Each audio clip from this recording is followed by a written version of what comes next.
Hi, I'm Chris Blomfield-Brown, the product manager for Core, and um, these are the topics we're going to cover. I'm going to just start off with a brief introduction to physiology and how thermoregulation works in sports, particularly training with Core and training with core body temperature and that information. And then I'm going to touch a little bit on the product, like a few people are asking about pairing heart rate monitors, and I'm just going to touch on a few things in there just to make sure everyone's up to date. But that should hopefully be pretty short. Again, any questions, please type them in the chat window. And in between each one of these breaks, I'll look, maybe it would take one or two questions, and then at the end, we'll have a longer Q&A session. So one or two more people are just joining now. But along with that, let's get started. Okay. So welcome, everyone. Thanks for joining us. Here we're talking about core and core body temperature. And the way I like to start these is I want to first get you to think about temperature. So if I'm going to tell to you what is 15 degrees and 20 degrees, almost everyone understands that. So we all understand temperature, or do we? So what I want you to do is a little experiment with me. So what I want you to do is just hold out your hand, just like I'm doing. I can't see your cameras, but I'm assuming some of you are doing this. Now, just tell me the temperature. What's the temperature of the air in the room around you? The answer is usually it's hard to tell.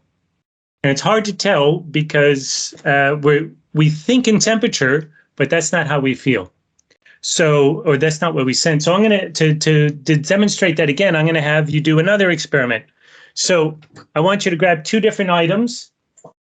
So here I have a wooden box and a Peri-Roubaix rock.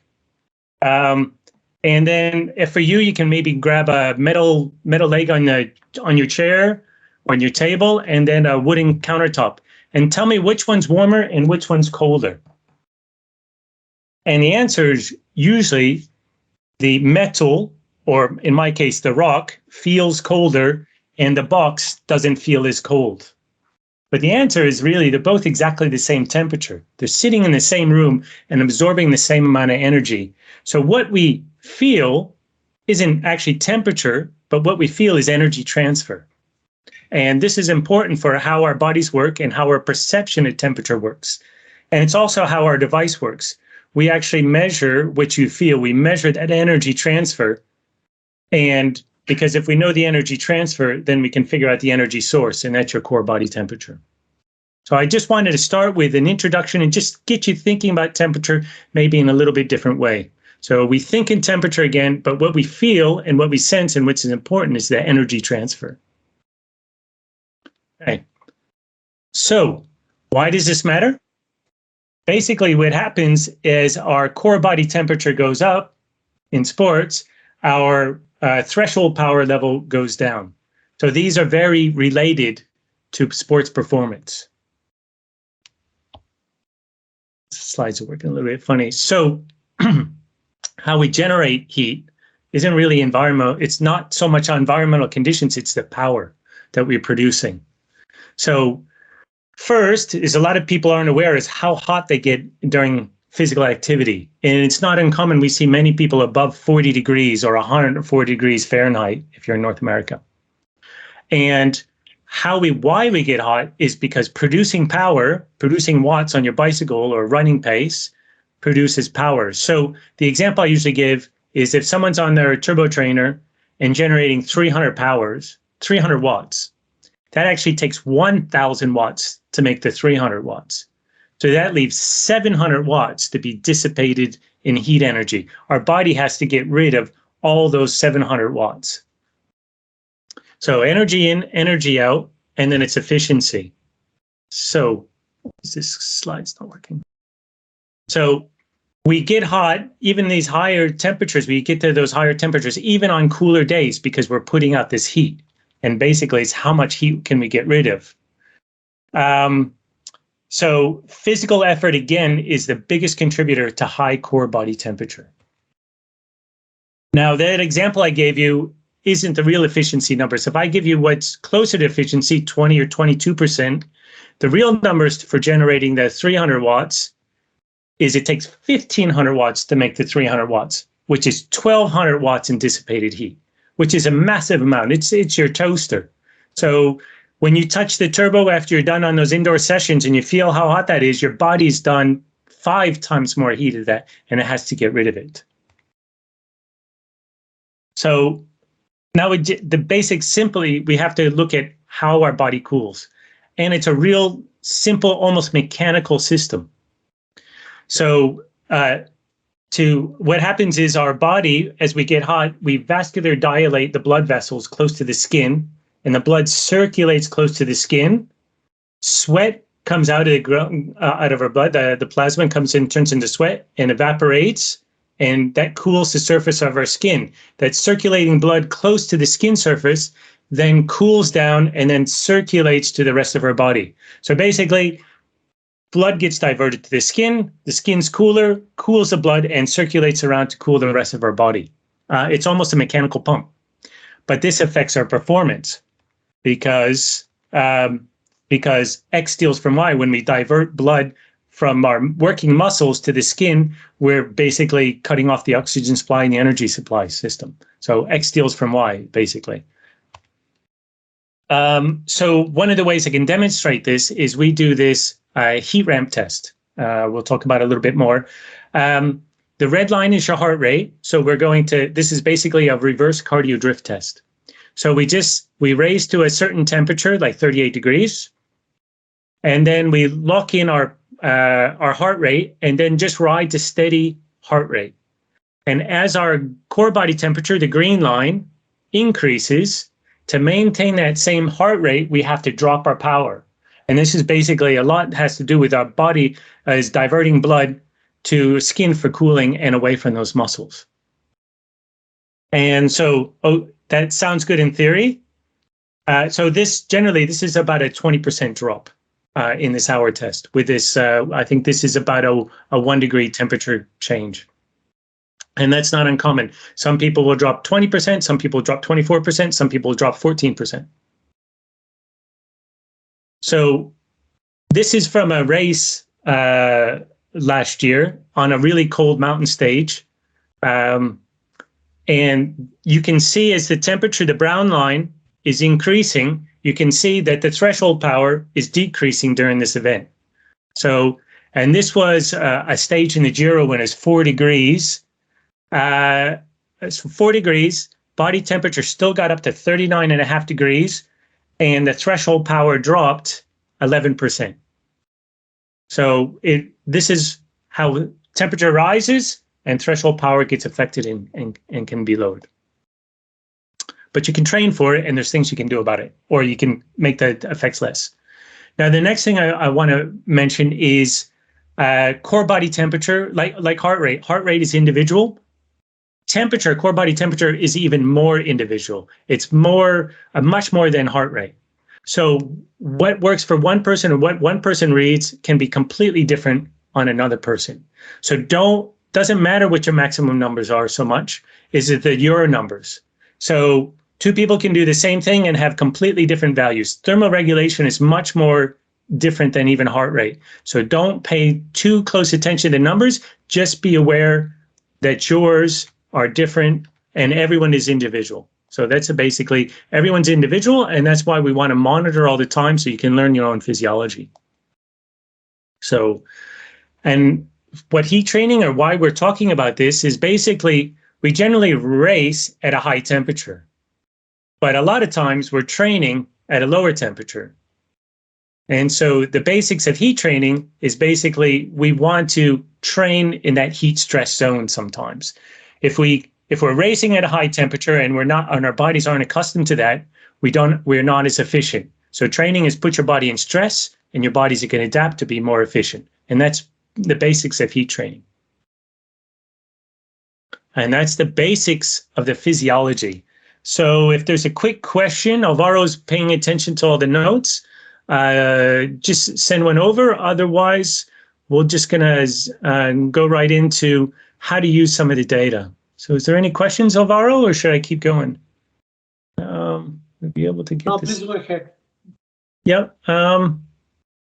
Efficiency also depends on core temperature. Yep. Okay. Yes, and the slides will be available after the presentation. I think that this is being recorded, not the slides, but a video will be available afterwards. So, okay. Okay. That heat ramp test was about an hour, but I'm going to talk a little bit more about that now using the data. So, okay. All right. So we're going to go on and using the data.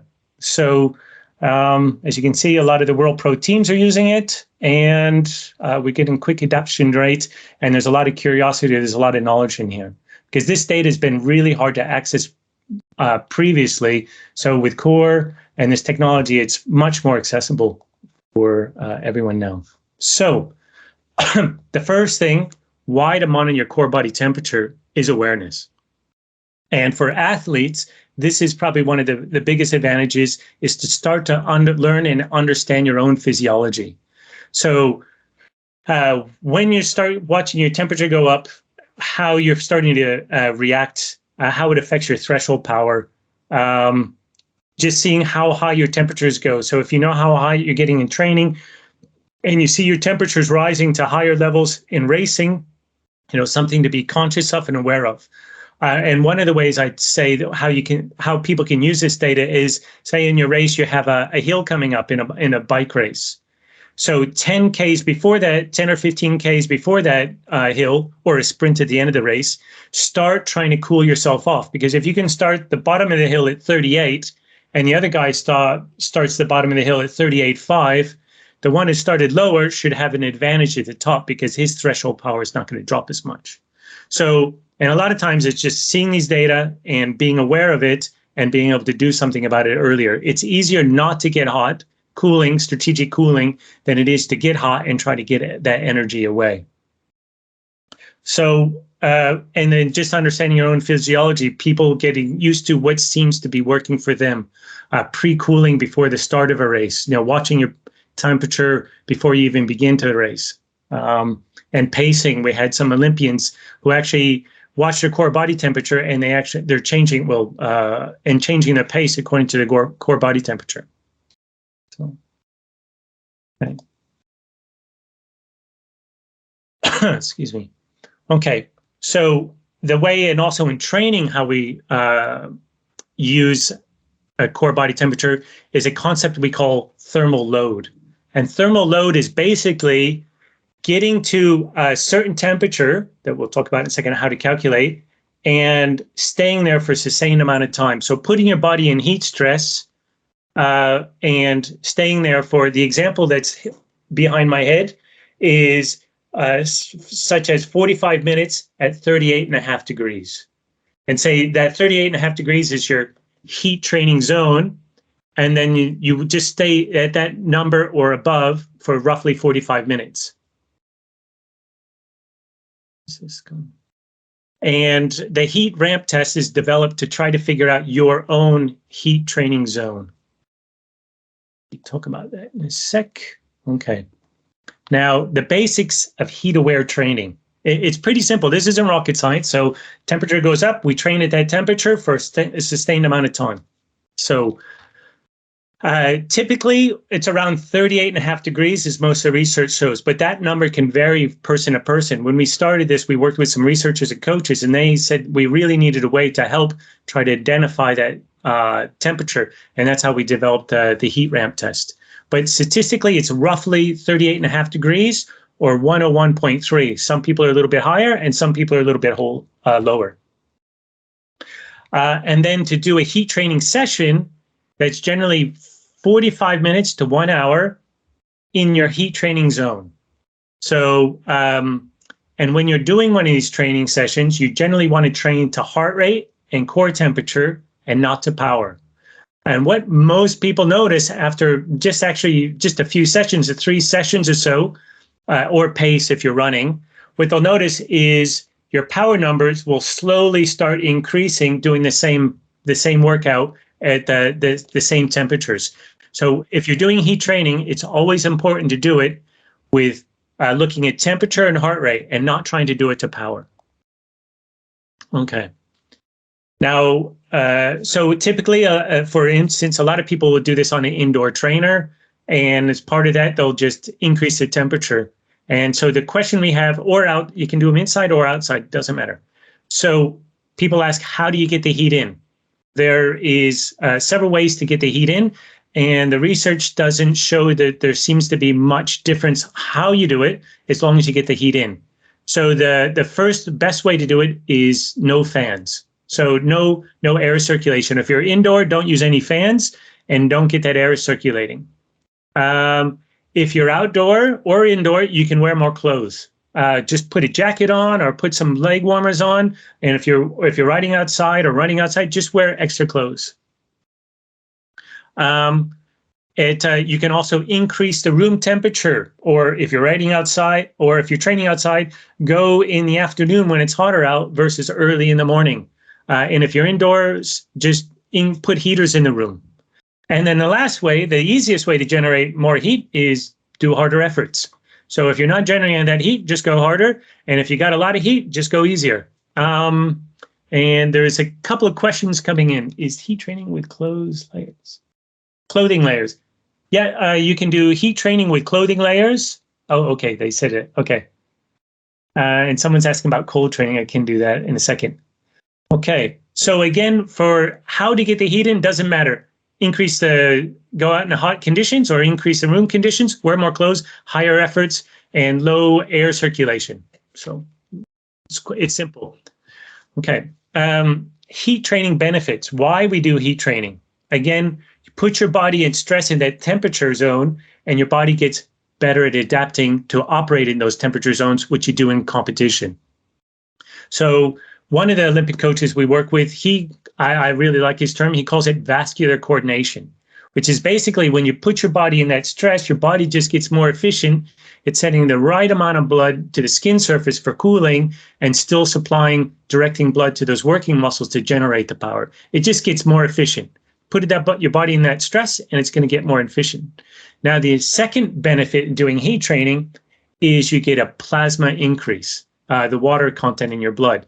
So if you're basically sweating a lot, your body needs to produce more plasma, and that's shown to be a performance gain. And then there's a side effect to this is now generally we have a plasma to hemoglobin balance, and if our body produces more plasma, then we have a plasma to hemoglobin imbalance, and to fix that, our bodies produce more hemoglobin.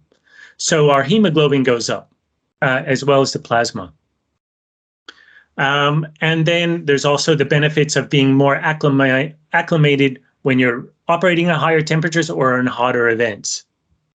Okay. And there's some good papers that we can share, and we should have them available on our website also. And there's been lots of research to show with heat adaptation that you get definitely performance gains even in cooler conditions. We've heard of up to 6% even in cooler conditions, and in hot events can be much higher than that. Okay, now I have to do an important warning. Heat training, you have to be very careful. A lot of athletes like to go too much. But in heat training, that's one area we don't want to. So if a coach tells you to do 300 watts and the athlete does 310 watts, that's kind of sometimes people are trying to push themselves. But with temperature, you don't do that. So if the coach says do 38.5, and if an athlete thinks he's going to get better effects at 39.5, that's not true. Because you can actually have inverse effects. And you can get heat-related illnesses that can take a long time to recover, or even overstressing your body, too much heat stress, you can feel you'll feel the effects a couple days later. So it's when doing heat training, it's very important to monitor it and regulate your temperature and not overdo it. Do not try to overdo it. So I really want to overemphasize that point, that it can be counterproductive if you go too high. Okay. Now, adding heat training, so we get asked quite a bit, like, how can I put heat training into a program?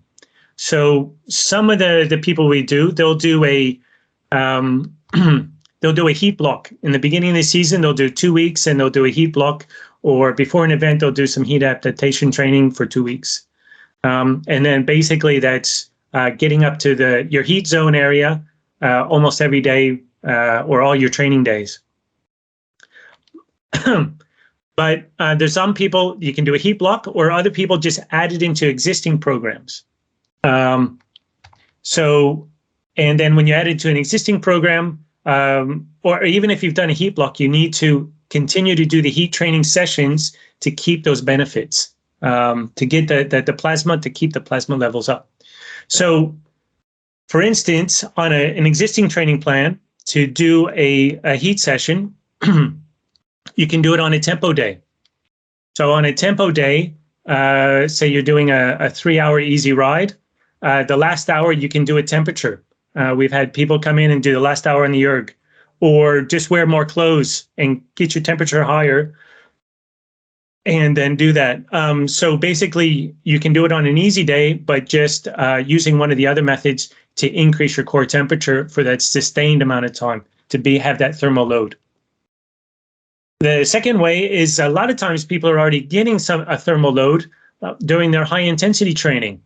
So if you're doing intervals, you might already have done your heat block for that day, or you were trying to do an hour and maybe you did 45 minutes, so you need to extend the heat zone for another 15 minutes. And you can do that just by wearing, at the end of the session, wearing more clothes, just turning off the fans at the end of the session. So you can take a high intensity event and or training and do your thermal load that way. Thermoregulation stress. Yeah, and again, thermoregulation is just a different type of stress, and so we're trying to put our body into that stress. Now, once you have it in your program, the general research shows 2 to 3 sessions per week in your thermal load, having 2 to 3 sessions a week when you have that elevated temperature. And again, you can do it on your easier days, and on your high intensity days, you might be doing it already implicitly. And you need to do that to build up the plasma levels and to maintain those plasma levels. Now, I like to differentiate heat acclimatization versus heat training. They're very similar. We've got some good papers and examples, I think, on our website on how to do heat acclimatization training. There's a great resource they had for the Olympics, for the athletes preparing for Tokyo, on how to do heat acclimatization. So basically, heat acclimatization training is the same as heat training, but you're doing it to prepare for an event. So the difference is you want to do this before the event, at least 2 weeks, again, but everyone's adaptation is different. And we've found that coaches, even though the research doesn't say that as much, but a lot of coaches think they get better results, and it seems to implicate that way, is to simulate the conditions you're going to be competing in. So if it's hot and humid, just try to do a hot and humid like sauna session or some other type of session. Or if it's hot and dry, try to mimic those conditions. And then I'm talking a lot about heat training, but I think there was a question about training cold. There are conditions when you want to train cold. So if you're doing strength training, just like heat training, we're trying to train at an elevated temperature. But if we're trying to maximize blood flow, like for sprint training or strength training, then it's better to have a lower core temperature so you can get the maximum blood flow and the maximum effect for that. So there is conditions where you want to do cooler training, and that's basically around strength or kind of explosive energy that you want to do. There's another question about the RAM test. How do you set the temperature with the RAM test? Maximum temperature observed in the hour, mean temp, median temp?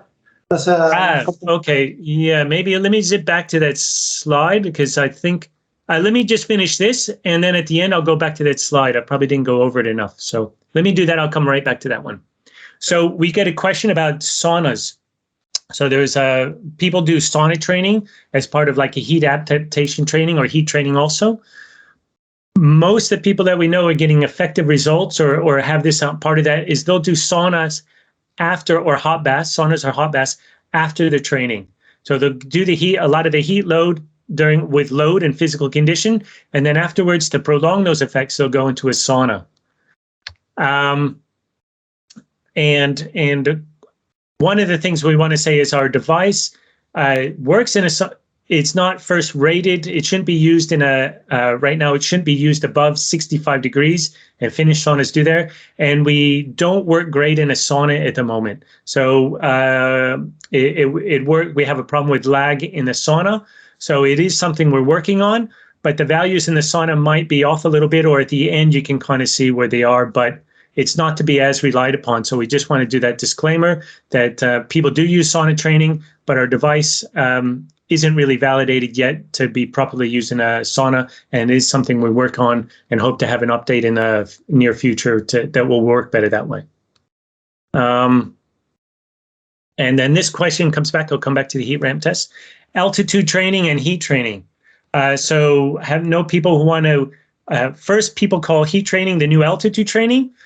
And if I tell a sports physiologist that, they really don't like it because the way the physiology works and our adaptation is two different systems, but they do kind of give more results where you can have more end result hemoglobin. So they're not the same, but you can get similar hemoglobin results. Your hemoglobin levels can go higher as a result of heat training and altitude training. Now, people trying to combine these two things is very difficult, and it's best not to try to combine them directly because it's too much stress on your body. There are some people who do kind of combine them, and hopefully in the future I can share how they do that. But for now, I would advise is don't try to combine your altitude acclimatization training right away with heat training, because that's too much stress on the body. Okay. So I'm going to go back and talk about this heat ramp test. Let me go grab that slide. Excuse me a sec. I'm going to talk about this slide. And this one, I was just going to also mention, we have people who, as core body temperature is also going up, they're changing their power values or their pace in their interval training. So they'll actually change the intervals as the core temperature goes up to be dropping to try to match the threshold level, which is quite impressive. And we also have people working on time trial simulations with core temperature in there also, because they know at the end the temperature goes up. And so the threshold power comes down, so they'll change the power plan. Now, this is a heat ramp test. And again, so I'll just step you through a basic one. So the whole trick in a heat ramp test is the warm-up phase, and that's the hardest part to get right. So if you're not heating up enough, you either need to increase the room temperature, make sure there's no fans, no drafts, wear more clothes, or do harder effort. You don't want to ramp up too fast, and you don't want to ramp up too slow. So generally, the ramp up is about 15, 20 minutes till you get to your starting temperature of around 38 degrees or 100.4. And that's just roughly. It can be 37.8 if you want, or 38.2, just depends, but just roughly 38 degrees. And as soon as you get there, we want you to, and actually Kevin Poulton did the step. He gave us he did quite a bit of work on that to help us the step to get up to temperature and how to do that in the warm-up part. Now at 38 degrees, you basically look at your heart rate and lock that in, and then just try to ride at the same cadence. Try to ride continuous. So, and just adjusting your power with roughly the same cadence to maintain the same heart rate. And then roughly after the whole session should take about an hour, or if your power numbers drop to around 20%, then you're done.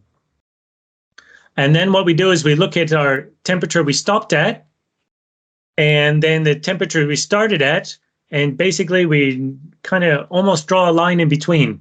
So here it would be roughly 38.5 would be the heat training zone, or 38.45, but I would just round it up to 38.5. And also after the heat ramp test, you'll notice your temperature increases, which is normal, and then it usually goes up a couple points, and a couple points after that is when you're competing and things like that. It's kind of this critical temperature where you're losing a lot of power. So, and after you do this heat training for a bit, what people notice is that your power numbers start coming up, even though you're following the same protocol. So I hope that answers your question. And if not, you can always send me a question. More than happy to help with any of these questions. Now, a couple of people had a few questions about pairing heart rate monitors and things, so I'm going to do that. But I'll just look for, there's a couple of questions. We'll take a couple of questions before we start on the product. Yeah, we have a couple of questions, Chris. One is what John Bromhead is asking, I have several months of core data. How do I see the core data that shows my optimal body temp by HR or power zone? Yeah, so start looking at, I've got some like WKO5 graphs and things I can show you. But basically, we're putting another dimension on your power. You have power and heart rate, and now it's almost a third dimension. It's almost three-dimensional when you add core temperature on. So say you're doing 300 watts, and then normally you have a heart rate at a certain amount at a temperature. But if your temperature increases at the same wattage, your heart rate will be higher. Or if your heart rate's higher at that wattage, generally your temperature's higher. So, but you can also have, but what you can notice is when you get adaptation, that heart rate number will start dropping for those same temperatures. So you might see trends in time with heart rates dropping when you're doing heat training, heart rate dropping as temperature comes up. And then the heart rate's a little bit too variable where the temperature and the power, or you can be looking at it the other way, as temperature goes up, threshold power is the one that we really care about. So your threshold power will drop as your core body temperature goes up. So we want to kind of dial that number in, and it's not as indicative. So your FTP values change with core body temperature, I guess is another way to put it. How about fluid intake? Greater when you're a bit dehydrated at the end of a session? Yeah, we have some people, the research isn't real conclusive, but they'll try to do heat training purposely dehydrating themselves. I don't have any conclusive data to say that's better or worse, but I know some people do that and they think it works, and other people just drink normally during these heat sessions and they think that's fine also.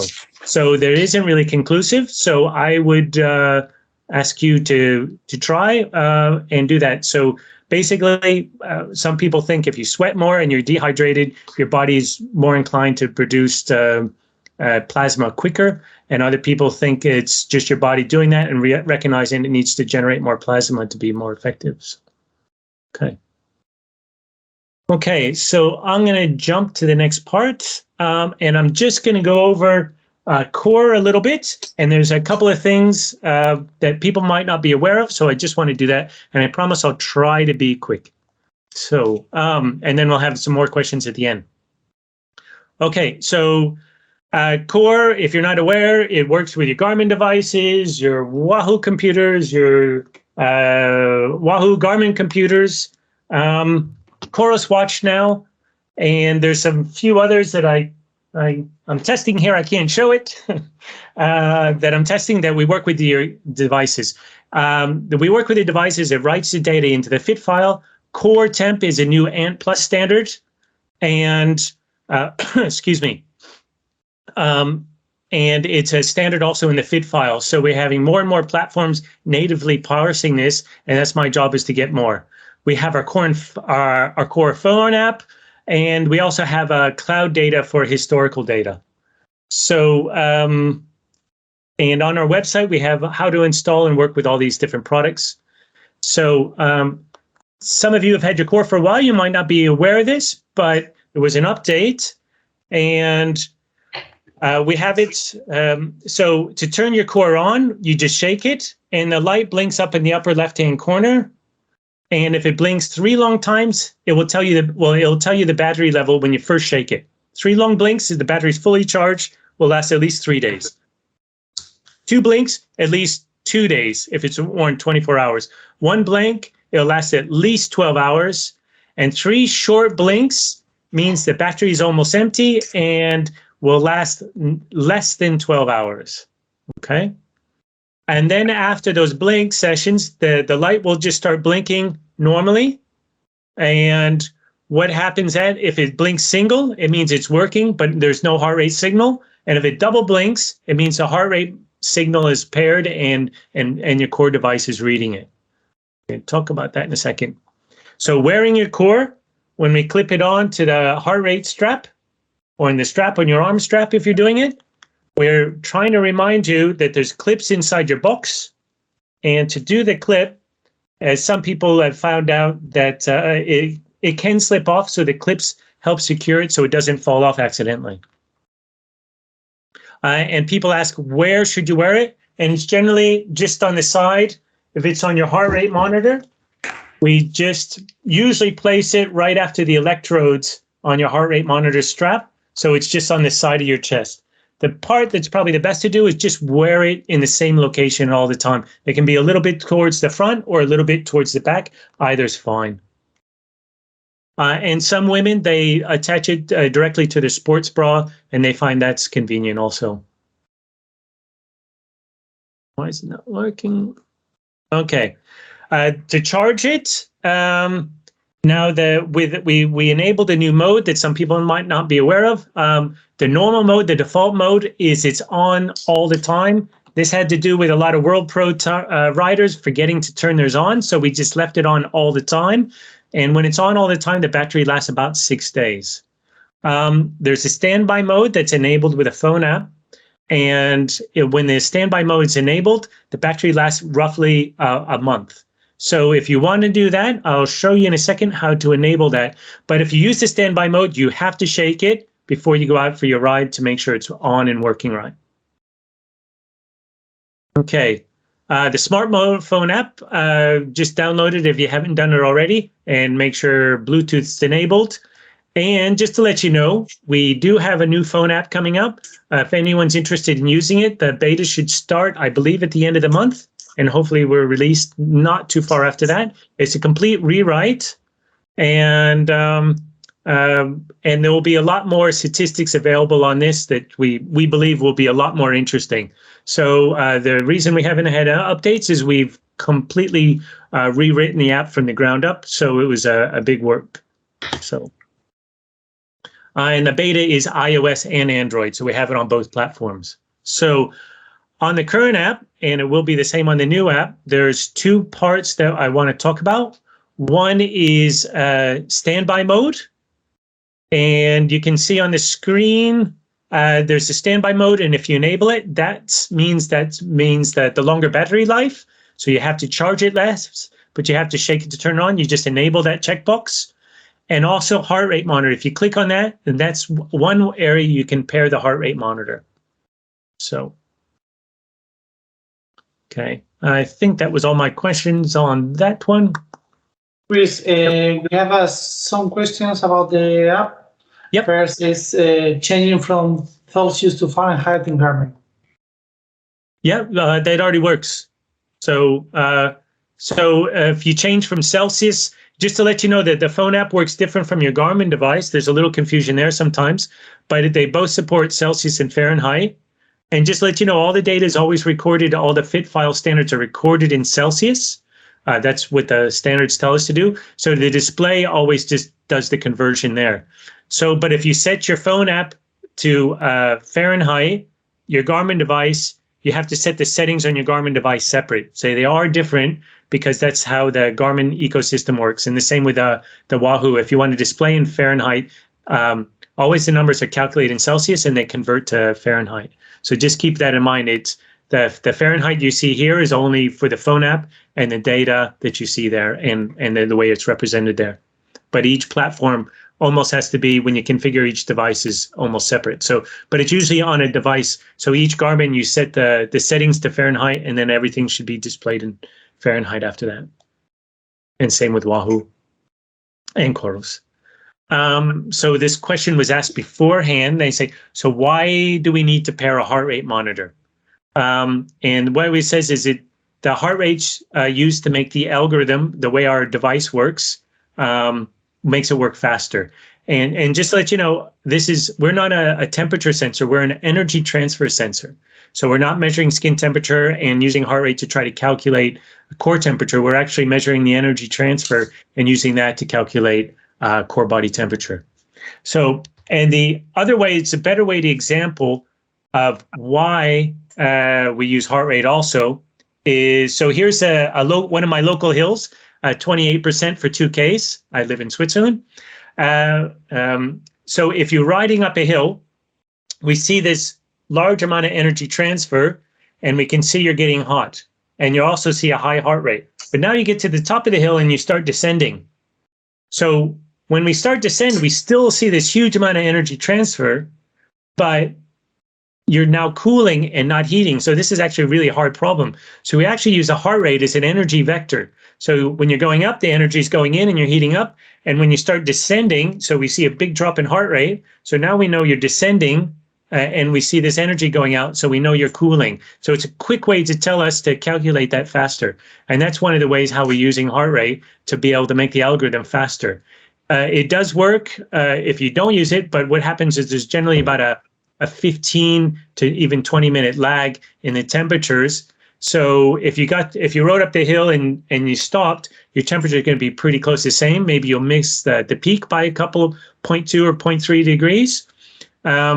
But as you go down, it will get confused and it takes a while to stabilize. So that it follows and monitors your core body temperature much more accurately if you pair the heart rate monitor. So we emphasize that that's a good thing to do. And it also just so our algorithm works faster. And then the last thing to mention is some people aren't aware that we have a cloud. It's cloud.corebodytemp.com. It's the same login as your phone app. And when you hit the history, and if you look at your history, all your data is there. So we're doing more of this. The new phone app, it relies on the cloud because that's where all your data is. So you can scroll through and build your statistics off all your data. But the version we have here is a little bit rudimentary. Most of our emphasis has gone to the phone app. But again, all your history is there, and some people weren't aware of it. And your history can be downloaded from the cloud also. So, and then we're pretty close. Alvaro told me to take 30 minutes, so that's 40 minutes. So the last thing I'm supposed to mention is any questions, please just contact us at corebodytemp.com.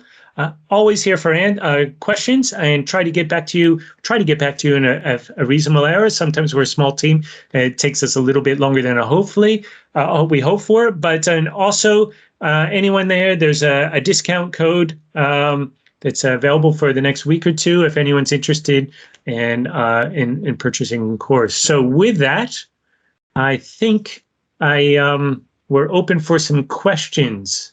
So I've got more time, and I'm more than happy to always answer questions. But here, if anyone's got anything specific, I know there was a lot here we went over quickly. So please ask away.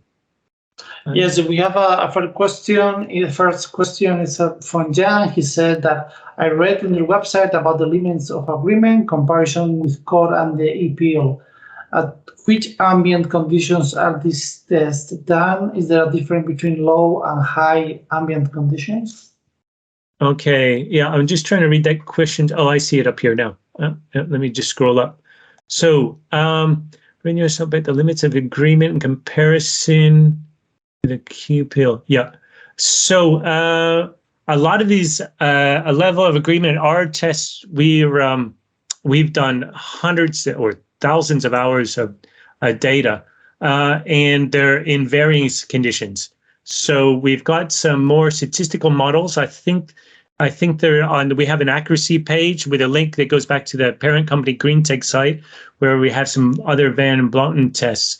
But we've done a lot of testing here, and there's some areas where we're still doing more testing and more validation. We know there's a couple of areas we're a little weak, particularly like in heated chambers. I think we underread a little bit, and we should have an update coming in the near future that address that. So core is an aesthetic technology. It's something we're always improving on, like basically the sauna condition or in real hot environments. I know that's one area that I think there's some cases we underread a little bit, and statistically, and I know that's one of the areas that the algorithm team's addressing at the moment.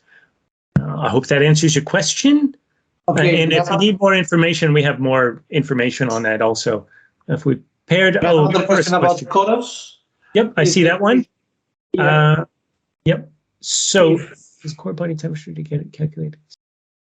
So if you're using Chorus and you pair your heart rate monitor, yes, the calculation, the double blink on the core means it's receiving the heart rate information. But you need to do that pairing.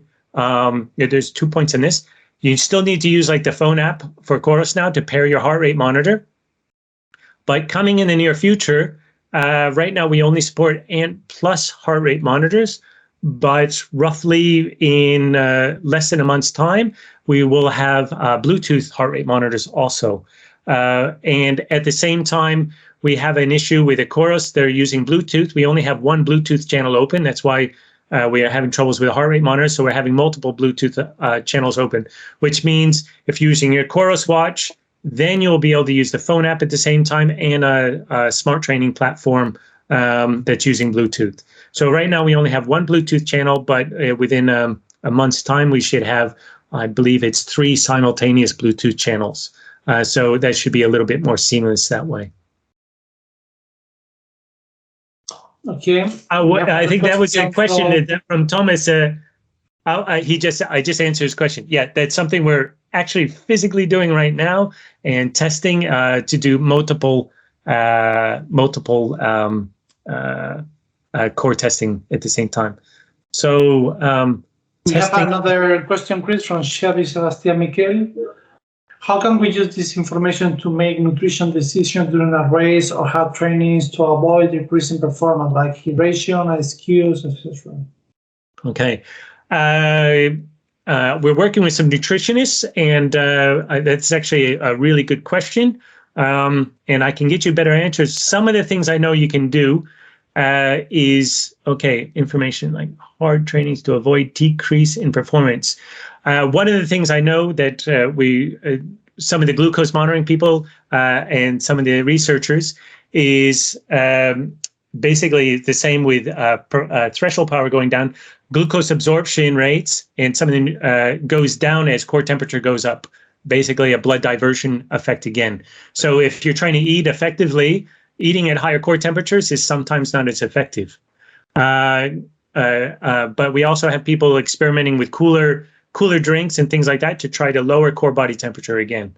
So I think the simple answer is if you want better nutritional effects, be cooler. And be aware that your absorption rates can change as core body temperature goes. But please send me that question again. I think that's probably a really good blog article to do. And I'll see if I can get one of the nutritionists we work with to expand on that a little bit better. So, and I thought I saw there was another question. Okay, good. Jan, you asked about testing in the lab. I'm sorry, I'm not quite sure what that question was. So if you want to type that in, or maybe I missed the first part of it. There's a few on here. No, basically he's asking whether we perform the test with the pills in the lab or outdoors. Oh yeah, we tested indoors and outdoors. In all different kinds of events. We work with different partners doing that. And then we do a huge amount of data collection ourselves. I've got some e-pills here. We eat these like vitamin pills. We're a part of a lot of different research projects. So different sports, from team sports to cycling to running, triathlon, trail running, and plus clinical studies in hospitals and all kinds of things. So we get data from a lot of different sources, and we're constantly validating. Like we did over around Christmas, we did a lot of validation work in saunas. So we're using that data now to try to improve, hopefully get that. Tips for strategic cooling. Yeah, good one. Strategic cooling. I mentioned earlier, it's best not to get hot. And one of the examples I give is, I hope I get these numbers right off the top of my head. If you're 80 kilos, you're roughly 60% water. So that's 48 liters of water that you are. And if you heat up that 48 liters of water, it takes a long time for that water to cool off again. So the best thing you can do is try not to get hot. And doing that by pre-cooling, so starting at a lower temperature. There's a whole trick on warming up. In the velodrome track racing, they do a lot of pre-cooling, and this is an event that lasts maybe 4 minutes or 17 seconds. they do pre-cooling so they can get maximum blood flow in a super short event. And that's just, and we have people who, like for Tokyo, who experimented a lot. Some people, they drink the ice slushies beforehand, warm up with the vests on. But basically, the best thing for cooling is evaporation, water and airflow. Those are the two things that cool you off the most. So spraying water on you and drinking, so you have that plasma in there, not being dehydrated. And if you can do cooler drinks, experiment those and see what works with you. But one of the things I was going to say also about cooling, for strategic cooling, with our sensor, we can actually measure, like we can see when the evaporation happens. So a lot of times when you're descending off a hill, people are feeling cooler, and then they get to the bottom and they feel cool because our bodies sensed all this energy leaving us. So, but the thing is we still might be fairly high. So when you get to the bottom or in a place in your descent where it's comfortable, you can spray water on you again and get that evaporation process happening again. And that's where this awareness, wearing it all the time, if you can keep that evaporation process happening, that's a great way to try to cool your body temperature. And I just had another thing in there too, that I'll come back to in a second when I remember what it was. We have another question from Jem about running. Yep. Yes, running. Running, we have that's on my notes to mention. We have a heat ramp test for running. We're still testing it or trying to get the warm-up part dialed in a little bit better. But anyone who wants that, just send us a note, and we'll happy to share that with you.